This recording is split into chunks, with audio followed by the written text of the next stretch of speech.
All right. Big Wolf on Campus. Season 3, Episode 6. Hellection. And in a show that doesn't use the word hell, but it chooses to use the word underworld, or Hades, it's kind of weird that they would have that in an episode title, Hellection.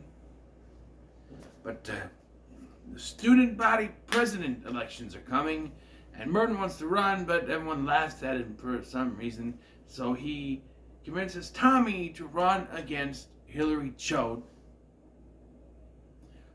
who is like a rival of Merton's we never met before and never see again after this.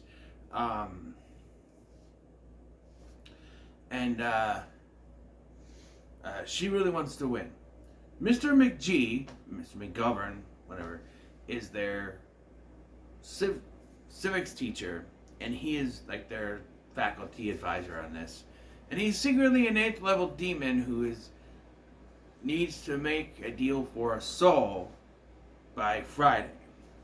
And so, due to the fact that Tommy's coerced into running, now Tommy is coerced into running by Merton saying that Hillary wants to take away anything like chicken from the menu, chicken fried steak, chicken parmesan, chicken, everything. And so he decides to run. Of course, it is a bold-faced lie, but he decides to run. And one thing I noticed while watching this, Lori's not in this episode at all. She's not in this. She will get a couple of Lori-centric episodes later on in the season, but she's not in this episode at all. She's missing.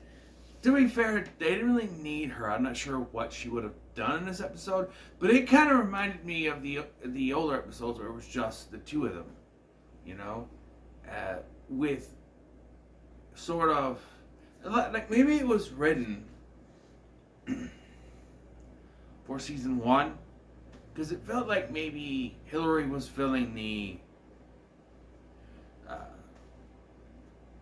Stacy role, although I don't know if Stacy's character would be specifically what she was going for, but it felt like a season 1 episode, and maybe they wrote Stacy out. She would just be appearing.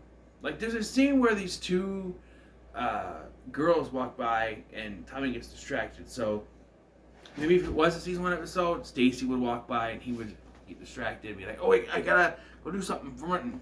And I don't know, but it feels very season 1-ish.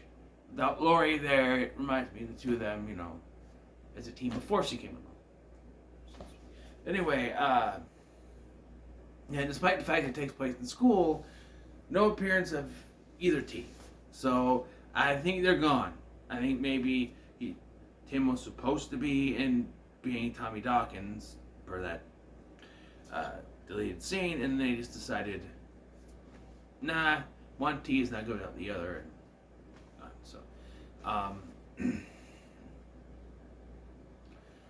The sun's on me. After seeing how popular Tommy is,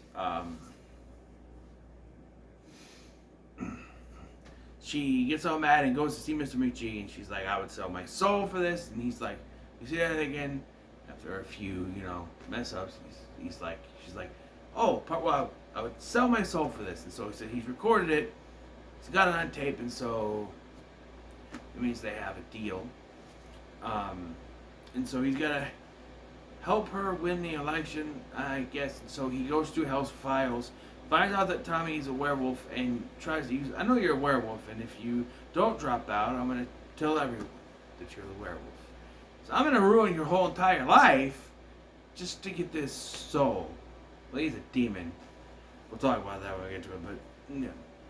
Merton tries to sneak into the office to get it and is caught.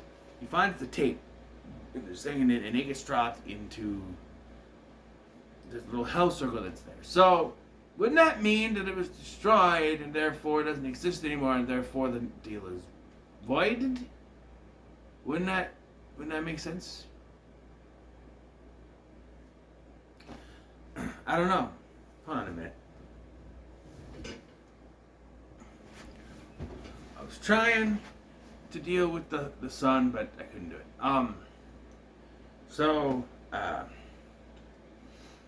Tommy's able to save Merton, and get him out of there. Tootsies get burned. Tommy wins the election. However, because of Merton's tampering, he gets disqualified. Wouldn't it have been easier just to say she won? I mean, sell her soul to win. So that means that she wins. So why doesn't he just use magic on the ballots? Use demon magic on the ballots so that she wins. Swap the numbers. And she gets over 200 and he gets the 100 and whatever. I don't know. I guess it was a smart plan to do it that way. It makes sense with Merton doing it. And when she goes in to see, so first of all, she's like, meet me after 7th period so that I can swear you in.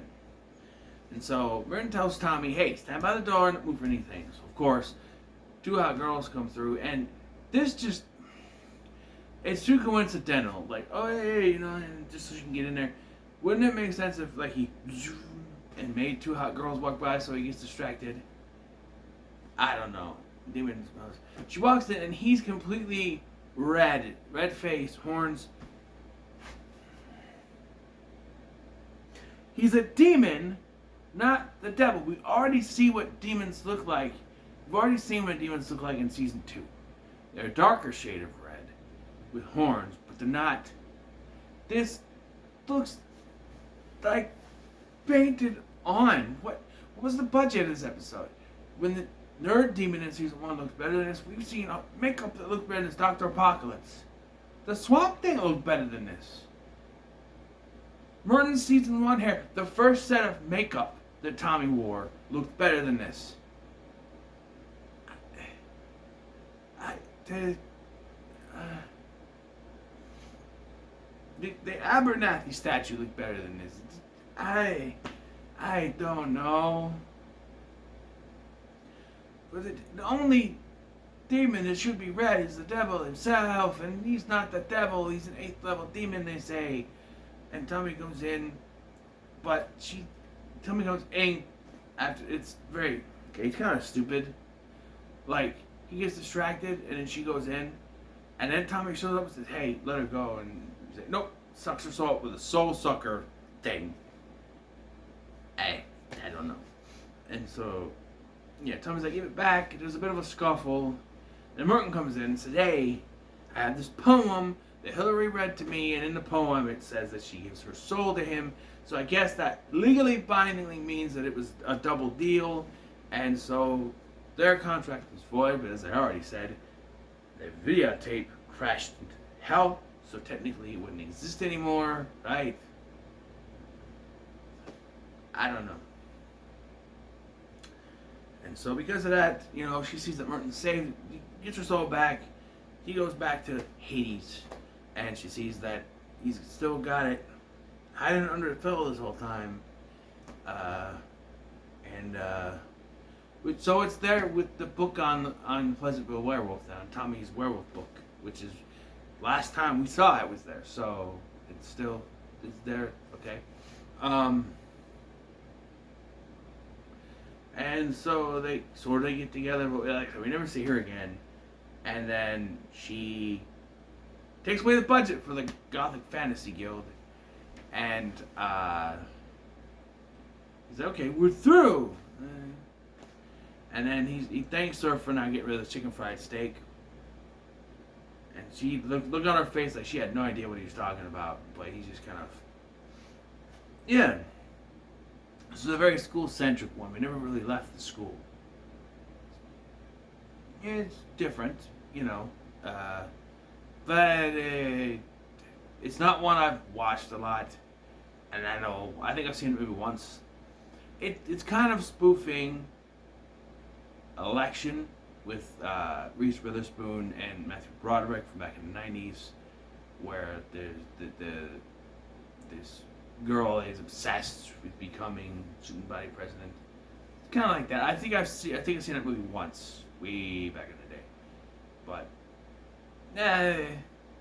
not one I go back to. But I think it's one of the episodes of season 3 that I just like. There's memorable ones in season 3 that are just weird. This one, I don't know. I just don't want myself going back to it. It's just not interesting for me. So keep it going.